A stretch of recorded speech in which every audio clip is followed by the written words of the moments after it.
We're going to restore this deck. It's got some boards that need replacing, and again, power wash the house. This fence that covers the whole perimeter of the property is in kind of rough shape. It's going to get painted. We're going to cut back all the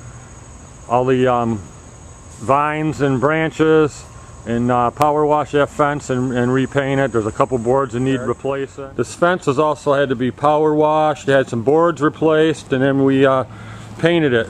It's actually called a solid wood stain. We chose a solid stain because there was old boards and new boards, and if we used the opaque stain, then you would see the big difference between the two types of boards. So we had to go with the solid. It's almost like a paint job.